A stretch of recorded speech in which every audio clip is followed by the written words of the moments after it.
మనకి ఇప్పుడు మీరు అడిగినట్టుగా ఇంతకుముందు కూడా పవన్ కళ్యాణ్ గారు కుంభమేళకి వెళ్ళారు. సో తను పర్సనాలిటీ గురించి ట్రోల్ చేస్తారు అని అంటున్నారు కదా.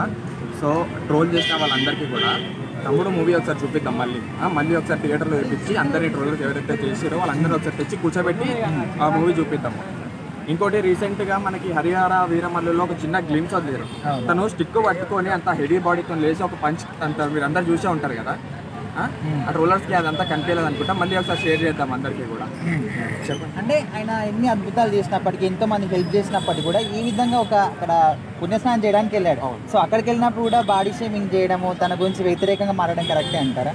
అంటే మిగతా వాళ్ళు వాళ్ళ ఇంట్లో పూజలు చేసుకోవట్లేదేమో, మరి పూజలు చేసుకుంటలేరేమో, వాళ్ళందరూ ఎక్కడికి వెళ్ళి వెళ్తూ ఎక్కడ ఏ దేవుని మొక్కుతున్నారో మరి ఎట్లా సాంప్రదాయం అంతా మర్చిపోయినట్టున్నారు వాళ్ళందరూ. సో ఇట్లనైనా సరే చూసి నేర్చుకోండి అని చెప్దామని పవన్ కళ్యాణ్ గారు అనుకున్నారు.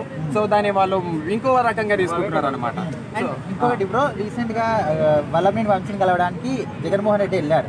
సో అక్కడికి వెళ్ళినప్పుడు ఇన్ని రోజుల పాటు ఎక్కడ మాట్లాడే కూడా ఖచ్చితంగా పవన్ కళ్యాణ్ గురించి మాట్లాడేది. అయితే ఈసారి ఎక్కడ కూడా ఆయన పేరు తీయలేదు. సో మరి ఈసారి ఏమన్నా రూట్ మార్చాడా, ఆయనతోనే మన స్నేహం కోసం ట్రై చేస్తాడని కొంతమంది అంటున్నారు. మీ అభిప్రాయం?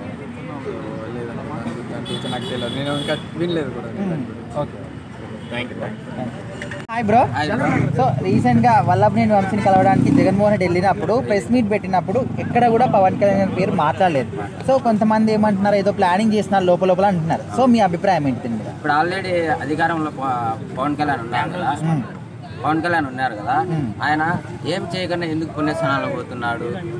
ప్లస్ ఏదంటే ఇప్పుడు పథకాలు ఏమీ రావట్లేదు. ఇంతకుముందు ఒక ఎమ్మెల్యే గారు, మహిళ, అది కడప ఎమ్మెల్యే గారు, మా నియోజకవర్గంలో కరెక్టే సార్, మాకు అన్నీ ఇస్తున్నారు కానీ మా భర్తలు ఇంత ముందు తాగుతున్నారు, ఇంత నష్టం అన్నప్పుడు ఇప్పుడు ఒక తల్లి వచ్చి ఒక మహిళకు వచ్చి ఒక నెలకు 1500 ఇస్తామని చెప్పారు. ఇప్పుడు ఇన్ని నెలలుగా ఇవ్వట్లే. అది ఎవరిస్తారు? అది ఎంతమంది మన ఒక నియోజకవర్గంలో ఎంతమంది మహిళలు ఉన్నారు, వాళ్ళకి ఎంత అమ్మఒడి ఉన్నది. అమ్మఒడి ఇంతవరకు కూడా ఏ మాటకి ఎప్పుడు ఇస్తున్నారు అని కూడా చెప్పట్లేదు. ఇప్పుడు పాయింట్ అది కాదు. ఇప్పుడు ఇన్ని రోజుల పాటు ఎప్పుడు మాట్లాడినప్పుడు కూడా పవన్ కళ్యాణ్ తిడుతూ ఏదో విధంగా టార్గెట్ చేస్తూ మాట్లాడేవారు. కానీ ఇప్పుడు మాట్లాడట్లేదు. ఎందుకోసం అని ఏదైనా ప్లాన్ చేస్తున్నారా? ఇప్పుడు తమ నాయకుల్ని తమను కాపాడుకునే పరిస్థితిలో ఉన్నారు కాబట్టే అతని గురించి మాట్లాడలేదు. ఆ మాట్లాడే వచ్చే సమయం వచ్చినప్పుడు 2.0 కాదు 4.0 కూడా బయటకు వస్తుంది. లేదు, ఆయన భయపడే ప్రసక్తే లేదు. ఒకటి గుర్తు పెట్టుకోండి, ఆయన కడపే, నేను కడపే.